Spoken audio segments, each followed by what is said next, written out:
જય જયકાર થયા છે. તો કપિલ ગીતા સાંભળવી છે, પરંતુ કપિલ ગીતા આપણે સાંભળશું મધ્યાહનકાલીન સત્રમાં બરોબર 3:30 વાગે. તો આજનો સત્ર મારા શ્રી ઠાકરજીની કૃપાથી અહીં પરિપૂર્ણ થાય છે. આપણી સભામાં સાક્ષાત સ્વયંભૂ ભગવાન કપિલ પધાર્યા. હવે અમે દૂધનો પ્રસાદ ભગવાનને ધરાવીએ છીએ, પણ એ પહેલા ઘણા લોકો ઉઠીને ચાલ્યા જાય, પછી આપણે કહેવું પડે એની કરતાં પહેલાં જ કીધું કે આ પરિવારનો ખાસ ભાવભર્યું આમંત્રણ છે કે રસોડે મહાપ્રસાદ તૈયાર છે. જે કોઈ પણ ભાઈ બહેનો આપ કથા સાંભળવા આવ્યા છો, વિના સંકોચે અને ભગવાનનો પ્રસાદ સમજીને આ પ્રસાદ છે ને એના માટે તમને કહું કે જે રાંધી બારણા બંધ કરીને ખાય એકલો એને ખાધું કહેવાય. એકલો જ ખાય, સાસુમાં કે સસરો બારે જાય ને બહુ એકલી ખાઈ લે એને ખાધું કહેવાય. પણ પરિવારની સાથે ભેગા બેસીને ખાય બરોબર એક સાથે એને ભોજન કહેવાય. અને એમાંય વળી તુલસીનો પાંદડો નાખીએ ભગવાનને ધરાવીને પછી ખાઈએ તો પ્રસાદ ખાધું કહેવાય. પણ આ રસોડે ખાઈએ એ પ્રસાદથી વધારે મહાપ્રસાદ કહેવાય. ભોજન નથી, પ્રસાદ નથી, પણ મહાપ્રસાદ. એટલે કોઈ ભાઈ બહેનો સંકોચ ન કરજો કે આ ખાવું કે ન ખાવું. અમારી વ્યાસપીઠ એમ કે આ ભગવાનનો મહાપ્રસાદ છે, આખી ગંગા છે, એટલે ગંગામાં ચોક્કસ આચમની ભરજો. તો આવો મારા ઠાકરજીને દૂધનો પ્રસાદ ધરાવી સારંગ રાગમાં સાંભળીએ.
અમે કહીશું મેરી નાવો મારે ઘરે આવો ને મારે ઘરે આવો શેરી વડાવે સજ કરો આંગણે પધરાવો મારે ઘરે આવો ને મારે ઘરે આવો ને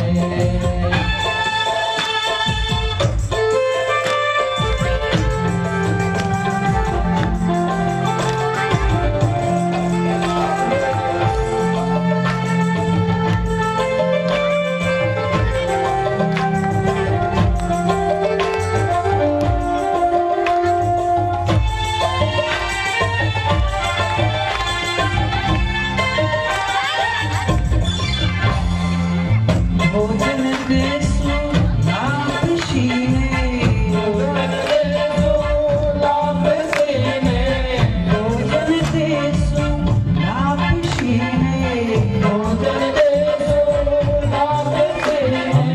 દેશું લાપસીને અમને પીશું કઢીએ લાગો મારે ઘરે આવો ને મારે ઘરે આવો ને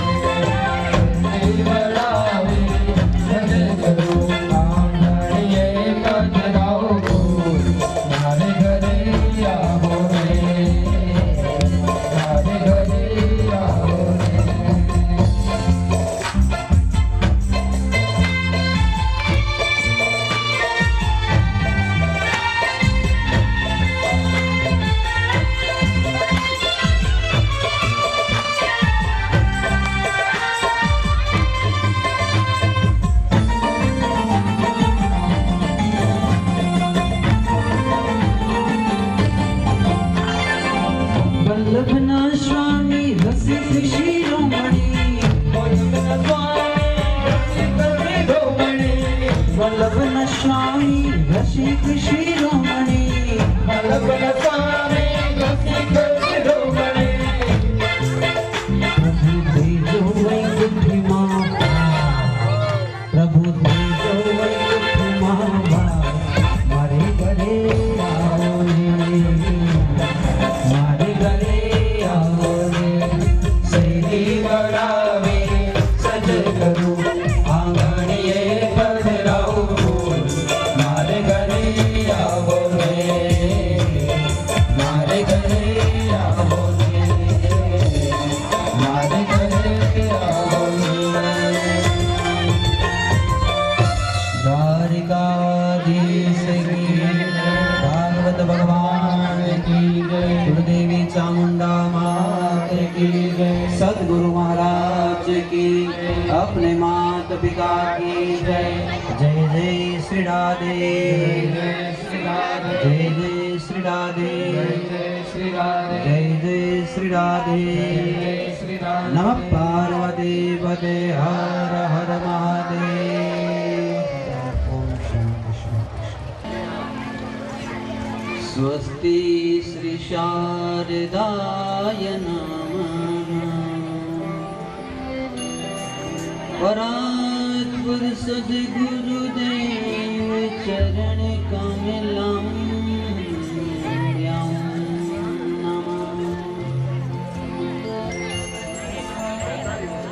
कृष्ण कृष्ण कृपालु त्वम् अगतिनं गतिर्भव संसारवर्णं अज्ञानं प्रसीदं पुरुषोत्तम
से कहना पड़ेगा जय श्री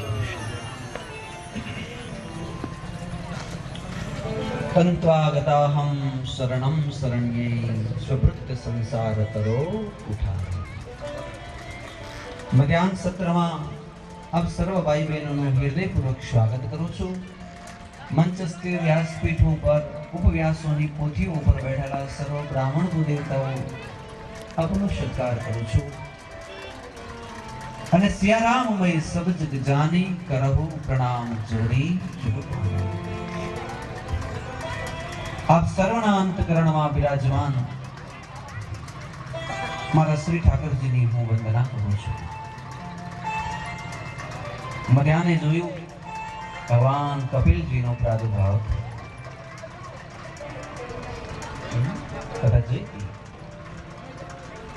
કપિલ એટલે જ્ઞાન, બ્રહ્મ વિદ્યા, આત્મવિદ્યા, સાંખ્ય વિદ્યા।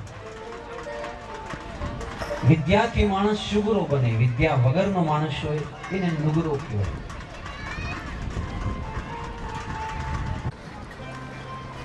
જો માણસ સંસ્કારી હોય તો એ સુગરો બને, વિદ્યા એને પ્રાપ્ત થાય।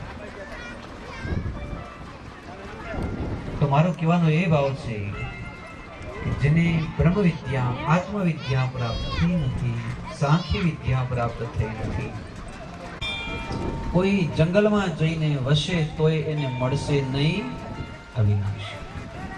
આત્મવિદ્યા વિના પ્રભુને મળે।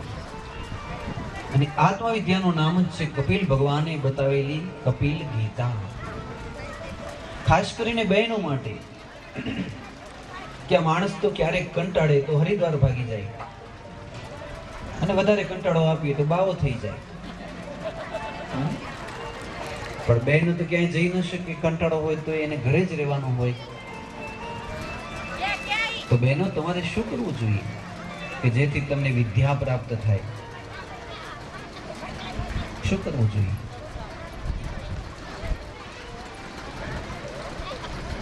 કપિલ ભગવાને પોતાની માને બતાવ્યું છે, એને આપણે કહીશું કપિલ ગીતા। પિતાજી સંન્યાસ લઈ ગયા,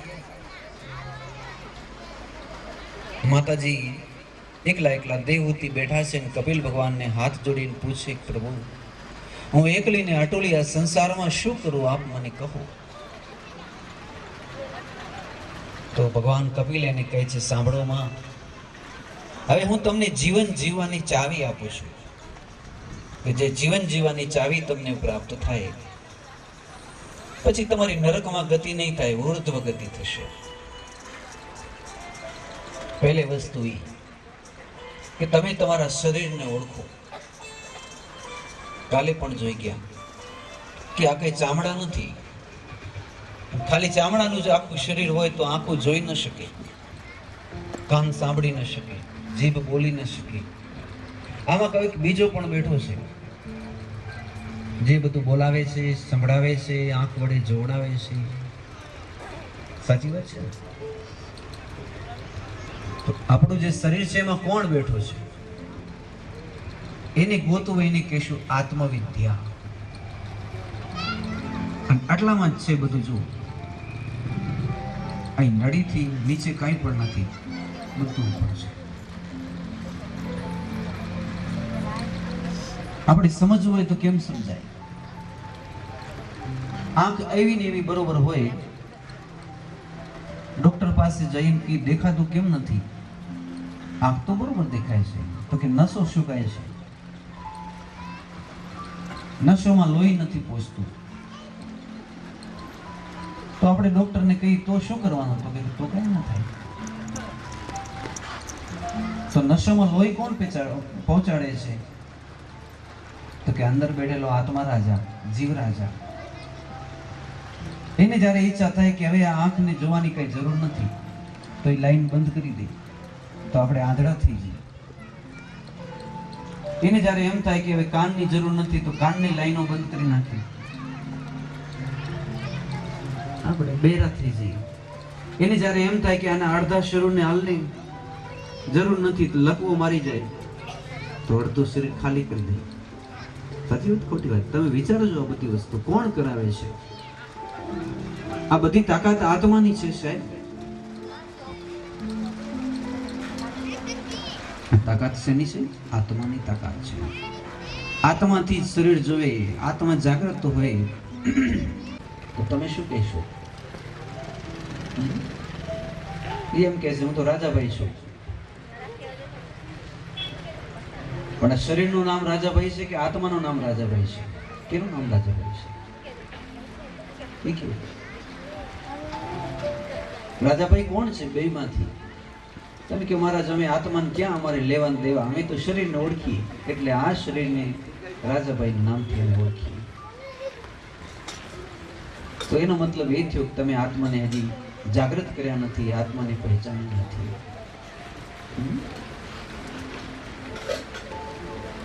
ખાસ કરી બહેનો માટે આ કપિલ ગીતા છે. એમાં એક વસ્તુ એવી છે કે નિશ્રેયસ થઈ જવું. જોવાનું બધું, સાંભળવાનું બધું, પણ કરવાનું કઈ નહીં, કઈ પણ ન કરવાનું. એ કેવી રીતે થાય મહારાજ? તો આધ્યાત્મ વિદ્યા એમ કહે છે કે આપણે કંઈ પણ કરવાનું નથી, નિષ્પૃહ થઈ જવાનું. શું થઈ જવાનું? નિષ્પૃહ. સ્પૃહા નહીં કરવાની. બહેનોને મુક્તિ જોતી હોય તો બહેનો અથવા તો ભાઈઓ, આપણે 3 વસ્તુ જોઈ ગયા હતા ને. અપેક્ષા રાખવી નહીં, ક્રોધ કરવી નહીં, એક બપોરે પણ જોઈ ગયા હતા. આજે આશા અને તૃષ્ણા છે ને સૌથી નઠારા છે. એ છેવટ સુધી માણસને મુક્તિ નથી આપવા દેતા. કાંક ને કાંક આશા રહી જાય માણસને, કાંક ને કાંક આશા રહી જાય. જ્યાં સુધી થોડીક પણ આશા રહી ગઈ ને તમારે માના પેટે જન્મ લેવો પડશે, તમારા આત્માને વળી એક ભટકારો થયો. સૌથી ખતરનાકમાં ખતરનાક વસ્તુ હોય તો સ્નેહ છે, તૃષ્ણા. આ મારો દીકરો, મારી પત્ની. જ્યાં સુધી આ તૃષ્ણા નહીં છૂટે ત્યાં સુધી કપિલ ભગવાન કહે છે કે માં તારી મુક્તિ શક્ય નથી. તમને તમારો દીકરો જેટલો વાલો લાગે, પાડોશીનો દીકરો એટલો ને એટલો વાલો લાગે, આપણા ભાઈનો દીકરો એટલો જ વાલો લાગે, કોઈમાં ભેદ જ ન લાગે. એવી તમારી બુદ્ધિ થઈ જાય, પારકાન પોતાનાનો ભેદ નીકળી જાય, ત્યારે એમ સમજવું કે હવે હું નરકમાં તો ક્યારે જઈશ જ નહીં, મારી વૈકુંઠમાં ગતિ થશે.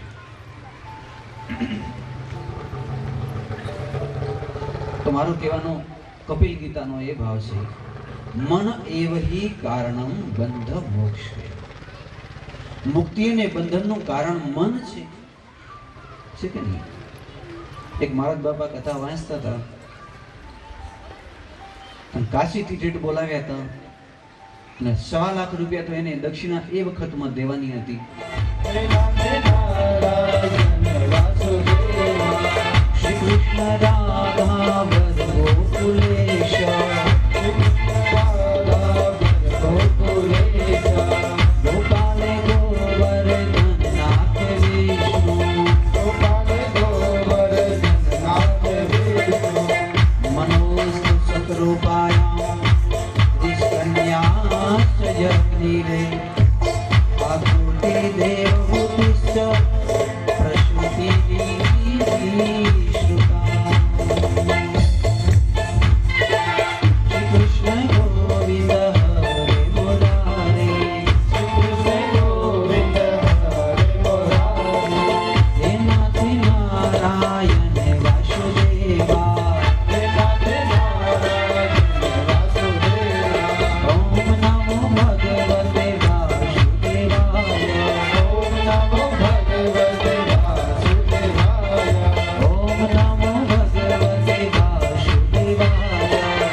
मनोस्तु शतरूपायां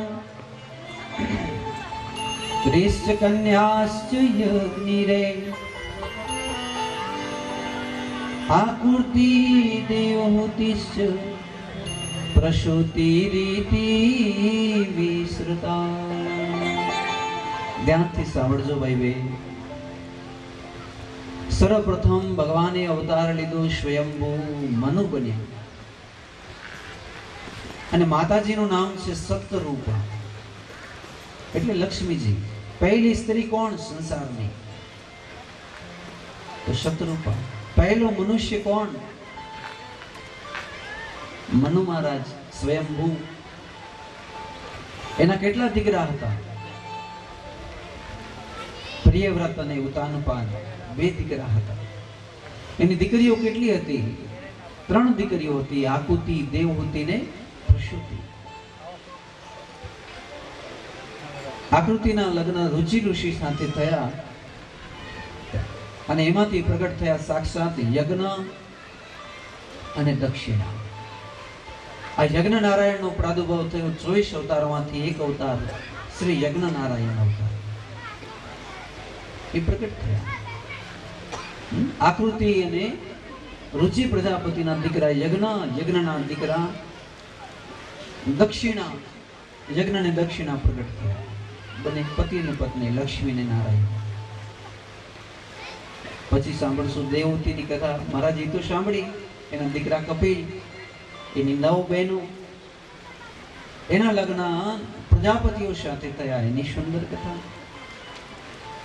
એક રાજા ઉતાનપાદ, એની કથા ધ્રુવ ચરિત્રમાં સાંભળશું.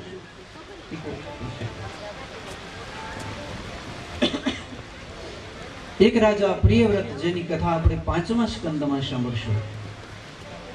અને એક દીકરી પ્રસૂતિ, જેની કથા આપણે હમણાં જ સાંભળશું. પ્રસૂતિ ને 16 દીકરીઓ થઈ. એમાંથી 16 માંથી 10 દીકરીઓ ધર્મરાજાને આપી.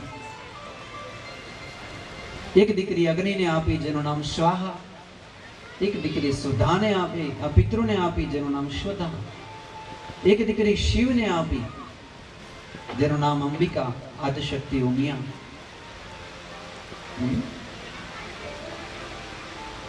તો આપણે હવે 2 ચરિત્રમાં જોશું. એક તો સતી અનસૂયાનો ચરિત્ર, ચંદ્રવંશ. અનસૂયાના લગ્ન અત્રિ મહારાજ સાથે થયા. એ મહારાજ ચિત્રકૂટ ગામમાં રહે છે, અયોધ્યાની પાસે. આજ પણ તમે જજો, જરા ધ્યાનથી સાંભળજો. લગ્ન થયા બહેનો. લગ્નનો પહેલો દિવસ ઋષિએ કીધું, અનસૂયા દેવી પાણી આપો, પાણી પીવડાવો. એટલે માતાજી દોડ્યા અને હાથમાં કમંડલ ભર્યું. ત્યારે કરશિયાન ગ્લાસ નતા, કમંડલ હતા. કમંડલ ભર્યું. જરા ધ્યાનથી સાંભળવા જેવી કથા છે. અનસૂયાજી પાણી ભરીને આવ્યા. ત્યાં અત્રિ મહારાજને આંખ બંધ થઈને સમાધિ લાગી. અનસૂયા ઉભા છે કે આંખ ઉગાડે ત્યારે પાણી પીરવું. અને તમને ખરેખર જો શ્રદ્ધા હોય સાચી આ પુરાણ ઉપર, તો આ સાચી વાત છે કે એ અત્રિ મહારાજે 12 વર્ષે આંખ ઉગાડી. અનસૂયા માતાજી 12 વર્ષે એમને ઊભા હતા. 12 વર્ષે આંખ ઉગાડી ત્યારે માતા અનસૂયા કેવા બની ગયા છે તમે વિચાર કરો. આમ ડગ્યા ના કઈ જગ્યા નથી, હાડકા, લોહી, માંસ બધા કઈ દેખાતું નથી. જાણે હાડ પિંજર ઊભું હોય એ માતાજી ઊભા હતા. અત્રિ મહારાજ જાગ્યા, પાણીની અંજલિ છાંટી, કઈક મંત્ર બોલ્યા. અનસૂયા જાગૃત થયા. આમ તો પ્રાણી એના અહીંયા હાથ ચાલી ગયા હતા તુર્યાવસ્થામાં. દેવી તમે આ શું કરો છો? તો નાથ તમારે પાણી પીવું હતું એટલે હું પાણી લઈને ઊભી હતી. દેવી પણ એ વાતને તો 12 વર્ષ વીતી ગયા કે આવા સતી પૂર્વે થયા ન હતા, અત્યારે કોઈ છે નહીં અને હવે પછી થશે. તો અત્રિ મહારાજ એમ કે છે, દેવી હવે મને પાણી પીવું છે. 12 વર્ષ થઈ ગયા હતા ને. કમંડલમાં પાણી ભર્યું, કેટલું જૂનું હતું? 12 વર્ષનું જૂનું પાણી હતું. માતાજી હાથમાં લીધું અનસૂયાએ અને કીધું કે મારો પતિવ્રતા ધર્મ અખંડ અને અટલ અને અવિચળ હોય તો હું પાણી ભરવા જઈશ. 12 વર્ષે હવે જવું પડે ને, 5 કિલોમીટર હાલીને. એની કરતા ગંગાજી તમે સ્વયં મારા ઘરે પધારો. જ્યાં પાણી નીચે મૂક્યું ત્યાં તો ધરતી ફાટી. માતાજી ગંગાજી સ્વયંભૂ પ્રગટ્યા. હર હર ગંગે માત કી. સમજાણો? એમને પાણી ભરવા જવું ન પડ્યું, ગંગાજી આંગણામાં પ્રગટ થયા. અનસુયા કંઈક માંગી લે. ત્યારે અનસુયા કહે છે, એક જ માંગુ કે હવે પછી જાતા નહીં, હું ભલે હાલી જાઉં પણ તમારે મારા આંગણામાં કાયમ રહેવાનું. ને આજ તમે જશો ને, આજે પણ ચિત્રકૂટ જાજો, કોઈને પૂછજો કે અનસુયાનો આશ્રમ કયો, તો આજે પણ એ ગંગા તમને દેખાશે. એટલે અમને કહેવાની બહુ મજા આવે. પ્રમાણ સહિત વસ્તુ છે. પાણી પીવડાવ્યું, પછી કમંડલ ભરી હું જરાક શિવના દર્શન કરતો આવું. 12 વર્ષ થઈ ગયા ને. અનસુયાએ હાથમાં જળ લીધું ને સંકલ્પ કર્યો કે શિવના દર્શન કરવા મારા પતિને 4 કિલોમીટર છેટા જવું પડે, એની કરતા જેમ ઘર આંગણે ગંગા પધાર્યા એમ મારું પતિવ્રતા ધર્મ અખંડ અટલ અને અવિચલ હોય. તો હે શિવ, તમે પણ મારા આંગણે પધારો. ક્યાં તો ગર્ભોર ગૌરમ કરુણાવતારમ. ભગવાન સ્વયં ભોળાનાથ સ્વયંભૂ પ્રગટ થયા મોટા લિંગાકારના સ્વરૂપથી. અને લિંગાકારનું શું નામ? અત્રેશ્વર મહાદેવ કી. અત્રિના ઘરમાં પ્રગટ થયા, નામ થયું અત્રેશ્વર મહાદેવ. કહે છે, માંગો અનસુયા. કે એક જ માંગુ, હવે તમે જાતા નહીં પાછા. અહીંયા જ લિંગાકારના રૂપે લેવું, એટલે અમારી ઘરમાં ગંગા, ઘરમાં શિવ, અમારે ક્યાંય બારે જવું ન પડે. હવે તમે વિચારો કે પછી આ સ્વર્ગ ડોલે કે ન ડોલે આવી ભક્તિ હોય. એટલે 3 દેવતાઓ અવધૂતોના વેશ લઈને કહે છે કે માં, નગ્ન વેશે અમને ભિક્ષા આપો.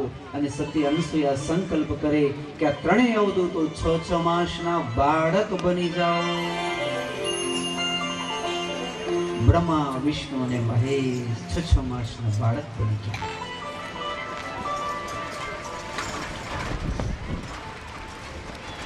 આ પતિવ્રતાનો કેવો પ્રભાવ હશે તમે વિચારો ખરા. શિવ, બ્રહ્મા, વિષ્ણુ આમ જરાક આમ કરે તો આખી સૃષ્ટિ રચાય અને સૃષ્ટિનું વિસર્જન થઈ જાય. એને બાળક બનાવી દીધા.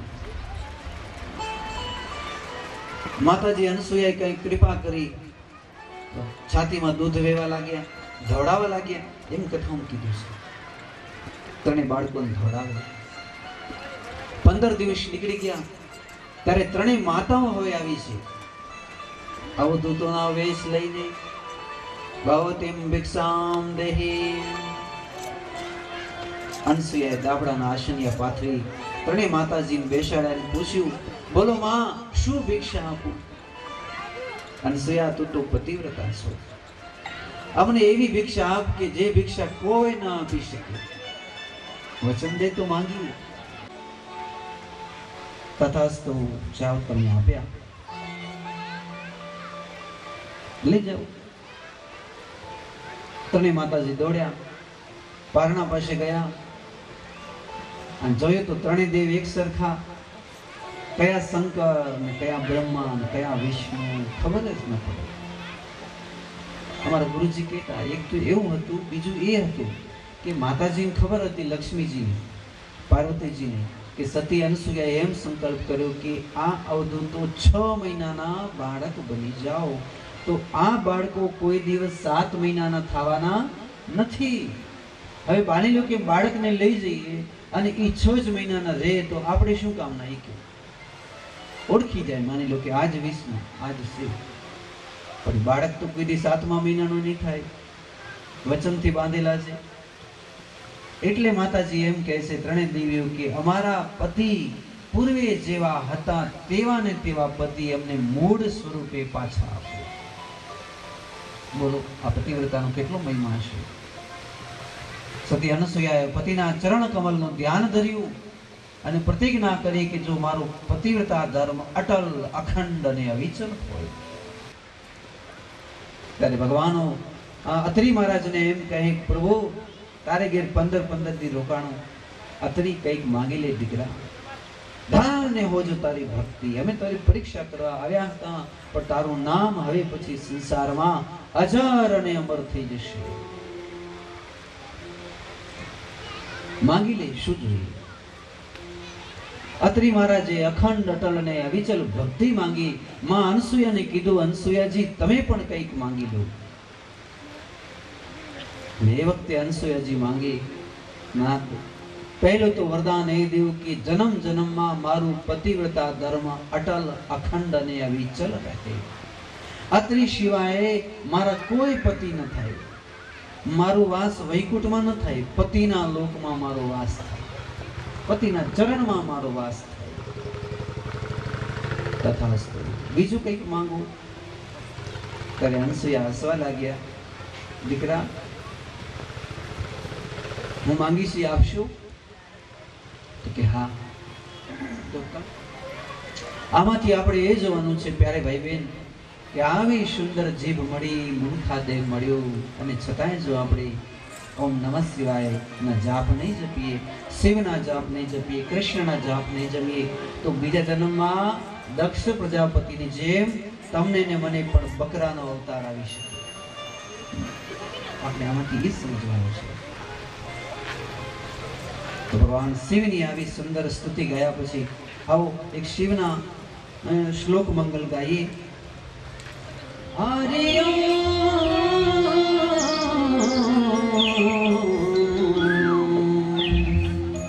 ઓમ નમઃ શિવાય, ઓમ નમઃ શિવાય, ઓમ નમઃ શિવાય, ઓમ નમઃ શિવાય, ઓમ નમઃ શિવાય, ઓમ નમઃ શિવાય, ઓમ નમઃ શિવાય, ઓમ નમઃ શિવાય, ઓમ નમઃ શિવાય, ઓમ નમઃ શિવાય, ઓમ નમઃ શિવાય, ઓમ નમઃ શિવાય, ઓમ નમઃ શિવાય, ઓમ નમઃ શિવાય, ઓમ નમઃ શિવાય.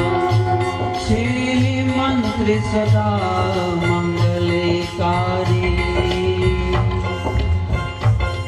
ઓમ નમઃ શિવાય, ઓમ નમઃ શિવાય, ઓમ નમઃ શિવાય, ઓમ નમઃ શિવાય, ઓમ નમઃ શિવાય, ઓમ નમઃ શિવાય. શ્રી મંત્ર સદા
Namaste Vaya, Namaste Vaya.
શિવની આરાધના થાય ત્યારે આવા જ કોઈક રાગો વાગતા હોય અને નાગો ડોલતા હોય, પાતાળ ડોલતા હોય છે.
શમશાનની બાજુમાં ઝૂંપડો બનાવી દીધો જેનું નામ હતું સુનીતિ અને એના દીકરાનું નામ હતું ધ્રુવ.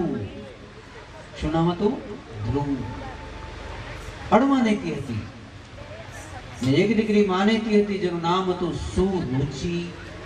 રુચિનો અર્થ શું થાય? ગમવું. તો ગમે તેમ કરાય કે નીતિ કે તેમ કરાય? તમને શું લાગે છે? નીતિ કે તેમ કરીએ તો દીકરો થાય ધ્રુવ અને ગમે તેમ કરીએ તો દીકરો થાય ઉત્તમ.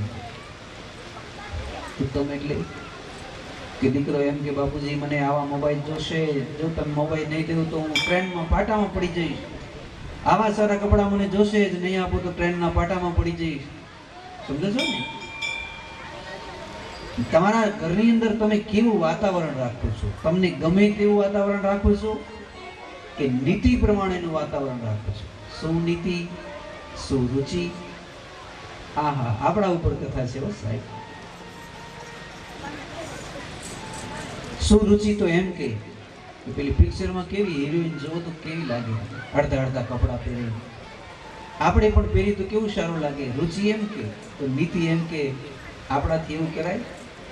એના મા બાપ કોણ અને આપણા મા બાપ કોણ? એનો વંશ કયો ને આપણો વંશ કયો? એ તો ટકાયકના છે. તો શું આપણે ટકાયક નથી જો? બોલો, આપણે શું કામ એવા કપડા પહેરીએ? સાચી વાત છે ને? તો જે આપણે રોકીએ એનું નામ છે નીતિ. આપણી નીતિ એમ કે આપણે શું કામ કરીએ? આમ આપણા મા બાપ, આપણા માવિત્ર, આપણા વંશ આવડા બધા પાવન કરીને આપણાથી આવું ગંદુ કામ કેમ થાય? તો એ કે પીન ભાઈ જરાક જો, પછી કેવી મજા આવે. પણ નીતિ એને રોકે. તારે પીવું જ પી, હું નહીં પીવું. નીતિ એને રોકશે. પછી સત્સંગ કરવા જાય ત્યારે બીજી બેન એમ કે બેન કાલે પડ મંડાવાના છે, આવજે ને 52 ગીતા રમવા. તો નીતિ એને રોકે કે ના ભાઈ, જે રમતા હોય ભલે રમો, બાકી અમે નહીં આવીએ. સમજો છો ને? ઘરમાં જો નીતિ હશે તો દીકરાઓ ધ્રુવ જેવા થશે. કેવા દીકરા થાય? ધ્રુવ જેવા. અને ઘરમાં જો નીતિ નહીં હોય તો દીકરા થશે કંસ જેવા, જે મા બાપને જેલમાં પૂરી દેશે. તમે શું માનો છો? આ સંસારમાં સાચો ભગવાન કોણ છે? હું તો એવું માનું છું કે સાચા ભગવાન આપણા માવિત્ર છે, આપણા માતા પિતા એ સાચા ભગવાન છે. હું તો એવું માનું છું. જ્યાં સુધી તમે એવું નહીં માનો ત્યાં સુધી તમારી ભક્તિને સાધના સફળ નહીં થાય. તમે જોજો, થાય તો મને કહેજો. જ્યાં સુધી તમે પણ એવું માનશો કે આ માતા પિતા એ જ સાચા ભગવાન છે, તેની તમારી ભક્તિને સાધના સફળ થઈ જાય. બાકી માતા પિતામાં જો તમને ભગવાન નથી દેખાતા, તમને દ્વારકામાં મથુરામાં જ ભગવાન દેખાય તો તમારા ખર્ચા તૂટશે. તમે જોજો ભલે કઈ વળશે નહીં, કઈ હાથમાં નહીં આવે. સાચો ઈશ્વર તો આપણી માં છે, માતા દેવી પાર્વતી, પિતા દેવો મહેશ્વર. આપણો બાપ છે એ જ સાક્ષાત શિવ છે. બાકી કયા શિવ છે મેં નથી જોયા, પણ મારો પિતા એ સાક્ષાત શિવ છે. અને આ જગદંબાને મેં આંખેથી નથી જોઈ, કોણ હશે? પણ જે જન્મ આપવા વાળી મારી જનેતા એ જ આદિશક્તિ અંબા છે. એ મને પાકી ખાતરી છે. બાકી તો હશે કે નહીં આપણે ક્યાં જોયું? બાકી આ તો મેં જોયું કે પિતા છે એ મારા શિવ જેવા છે, માં છે એ મારી નહીં, તમારા બધા એના પિતા શિવ જેવા હોય. માં હોય તે જગદંબા અંબિકા જેવી વિશ્વંભરી હોય. અને એને જો તમે નારાજ કરો છો, અને એ તમે માતા પિતાને નારાજ કરીને કદાચ અહીંયા દક્ષિણા મૂકી જશો ને અમે એ જો દક્ષિણા ઘરમાં લેશો ને મારો ને મારો જ બેન પેટ દુખશે. સમજો? માતા પિતાને દુખી કરતા હોય, ભલાઈ કરીને અહીંયા દક્ષિણા મૂકતા નહીં, ખાલી ખાલી હાથે પગે લાગજો. તમારો 1% અમારે જોતો નથી. હું તો સાચી વાત કહું છું. જે માતા પિતાને દુખી કરે ને એના હવનથી કદાચ હવન કરે ને સાહેબ, તો અગ્નિદેવ ફફડી જાય કે આના પાપિયાના ધનથી મારે કેમ આ અગ્નિની અંદર શ્વાસ ઉતારવા. જે માતા પિતાને દુભવતો હોય એની એ ગંગામાં ડૂબકી મારવા જાય ત્યારે ગંગાજી આમ શરમથી માથું ઢાંકી દે કે આ તો પાપી માણસ છે, નિર્લજ્જ છે, શું આ મારી પાસે નાવા આવ્યો છે પાપી. સાચું તીરથ તો માં અને બાપ છે. અને એને જે સમજશે નહીં ત્યાં સુધી તમને શું ભક્તિના રંગ ચડશે? તમે કહો. હું તમને એમ નથી કહેતો કે રોજ ઉઠીને મા બાપને પગે લાગજો. હું નથી કીધું કે રોજ ઉઠીને પગે લાગજો, એમ નથી કીધું. પણ એટલું ચોક્કસ કહું છું કે નાઈ ધોઈને તમે જ્યારે તમારા ભગવાન કૃષ્ણના કે રામના દીવાબત્તી કરો ત્યારે બાપુજીની પાસે આવીને રામ રામ કરવા. યા તો આપણા જેવા જુવાન હોય તો ગળે લાગીને ફ્રેન્ડની જેમ, મિત્રની જેમ ભેટીને કેવું ગુડ મોર્નિંગ બાપુજી કેમ છો, આટલું કહેશો ને ત્યારે આમ કૈલાસમાં બેઠેલો શિવ રાજી થશે. જવત ખરા આ દીકરો બાપને કેવી એકબીજાની ફ્રેન્ડશીપ છે, ભાઈબંધી છે. એમ નથી કીધું પૂજા કરજો. તમે ટકાયકના માણસ સાથે ફ્રેન્ડશીપ કરી શકો, તમારા બાપ સાથે તમે કેમ ફ્રેન્ડશીપ ના કરી શકો? માં એ તો આદશક્તિ જગદંબાનું સ્વરૂપ છે. આપણે એમ કેમ કે ફલાણાની માં સારી છે, મારી માં ખરાબ છે, મારી માં બરોબર નથી. એક ભાઈ છે ને એ છાડવાળા ગામમાં આવ્યા. પછી છાડવાર આવીને એને પૂછ્યું કે મારે હવે છે ને અહીંયા રહેવા આવું છે, મને કેવું ને જરા ગામમાં કેવા માણસો રહે છે? તો રાજાભાઈ જેવા જેમ બારે બેઠા હતા જાપે એ કે ભાઈ તારા ગામમાં કેવા રહે છે? તો કે એ તો નકામા છે સાવ, નામ લઈ તો ખાવાનું બીજે દિવસે જડે નહીં એવા, અને એટલું તમારે છાડવાળા આવું છે. તમારે છાડવાળામાં કેવા રહે છે? તો કે એ વાત છે, અહીંયા તું નામ લઈશ તો ખાવાનું નહીં જડે એવા છે. એ જયારે આમ વાતો કરતા હતા હજી ત્યાં તો એક બીજો માણસ આવ્યો અને એણે કીધું ભાઈ મારે આ છાડવાળા ગામમાં રહેવા આવું છે, મને કેવું ને ગામમાં કેવા માણસો છે એ આવું રહેવા એ પ્રમાણે. એટલે પેલા ભાઈ આમ જરાક આ બાજુ બેઠો તને મોઢું કરીને કીધું કે તું જ્યાંથી આવે છે ત્યાંના માણસો કેવા છે? તો એની આંખો ભીની થઈ. હા હા, ત્યાંના માણસો નથી કઈ રત્ન જેવા છે, આપણા માટે જીવ દે, અડધી રાતે આપણા માટે બેઠા થાય. સજ્જન માણસો મારા છાડવાળા ગામમાં રહેશે. તો આગળ જે ઊભો તો એ કે કેમ ગપ્પા મારો છો? મને તો હમણાં કીધું કે તમારા જે નકામા માણસો છાડવારામ રહે છે ને આને તમે એમ કહો છો કે સજ્જન માણસો છાડવારામ રહે છે. એટલે જે ભાઈ હતા એ વૃદ્ધ હતા અને જમાનામાં ખાધેલ હતા.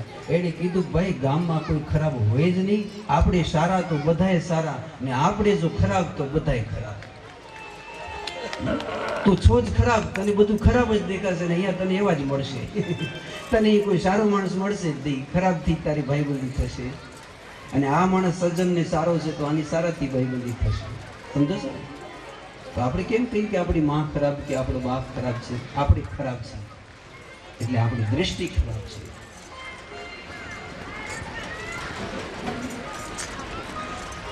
તો આજે માં અને દીકરો અલગથી રહે છે. ધ્રુવ અને એની માં અડમાની નીતિ. અને સમજો છો, જે નીતિ ઉપર હાલતો હશે ને એ માણસ દુઃખી હશે, કારણ કે એને નીતિને પકડી રાખી છે. અને જે રુચિ પ્રમાણે હાલશે એ માણસ સુખી થઈ જાય. સુખી થશે પણ એના ઇતિહાસમાં ક્યાંય નામ નહીં હોય. નામ ઇતિહાસમાં એના હશે જે સીબી રાજા જેવા હશે. એ દુઃખી તો થાય પણ એના ઇતિહાસમાં નામ. તો એક દિવસ જ્યારે માના ગોદમાં બેસવા ધ્રુવજી ગયા ત્યારે માએ કીધું કે ધ્રુવ, તારે જો આ સિંહાસન ઉપર બેસવું હોય તો તું ભગવાનનો તપ કરવા જા અને ભગવાન પાસે એવું માંગજે કે બીજા જન્મે તું મારા પેટે અવતાર લે. શું રુચિના પેટે મારો દીકરો થઈશ તો આ સિંહાસન ઉપર બેસવા મળશે, બાકી શું નીતિનો દીકરો થઈશ તો તારે મારા દીકરાનો નોકર અને ચાકર બની રહેવું પડશે. ધ્રુવજી રડતા રડતા પોતાની માં પાસે ગયા. કહેવા લાગ્યા કે માં, મારી માએ મને મેણું માર્યું, તપ કરવા જા, મારા પેટીથી અવતારી લે. પણ જે ધ્રુવની માં હોય, નીતિ હોય, તે જેવી તેવી ન હોય. તો માં મેનાવતી જેવી હતી. એને કીધું સાચી વાત દીકરા, તું તપ કરવા જા તો તને તો તારા પિતા ગોદમાં બેસાડશે, પણ આ એક માની આંતરી આશીર્વાદ દે કે અખિલ જગતનો અધિનાયક ભગવાન આદિ વિષ્ણુ પણ તને ગોદમાં બેસાડશે. તને એવી ગાદી મળશે કે ત્યાંથી કોઈ ઊભો ન કરી શકે, માટે તું તપ કરવા જા. પછી ધ્રુવજી મહારાજ તપ કરવા ગયા. નારદજી જેવા સદગુરુ મળ્યા અને બાલાવેશથી ભક્તિ કરે છે. એટલે ભક્તિ તમે જોજો જલ્દી સફળ થાય. એક માણસે મને પૂછ્યું કે મહારાજ, ઘેટા ગઢપણે ભક્તિ કરી અને બાળપણથી ભક્તિ કરી, એમાં શું ફરક? ફરક હોય કઈ? તો કે હા, અમારા ગુરુજી એમ કહેતા કે આજે સૂરજ ઉગે ને તો ખાલી સાડવારામાં અજવાળું હશે કે આખા વિશ્વમાં અજવાળું હશે? આખા વિશ્વમાં અજવાળું. તો જે માણસ બાળપણથી ભક્તિ કરે એની ભક્તિ સૂરજની જેમ આખા વિશ્વમાં છવાઈ જાય. અને જે ઘેટા ગઢપણે ભક્તિ કરે તો આપણા ઘરમાં મંદિરમાં કરેલા દીવા જેટલું જ એનું મહાત્મ્ય છે. માત્ર તમારા ઘરમાં કે તમારા પરિવારમાં પ્રકાશ થશે, બાકી ગામ મૂકીને બારે એનો ક્યાંય પ્રકાશ થશે નહીં. એ મહિનો પૂરો થયો. ત્રીજા મહિનામાં ધ્રુવજીએ પાણી પીવાનું પણ મૂકી દીધું. માત્ર વાયુનું પાન કરીને રહે. 9 દિવસની સમાધિ લાગી.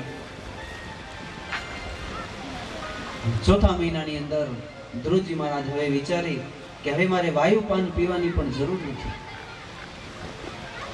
આખા શરીરમાંથી વાયુને બારે કાઢી પ્રાણ રહે એને આપણે કહીશું કૈવલ્ય કુંભક કરી ધ્યાનમાં બેસીએ.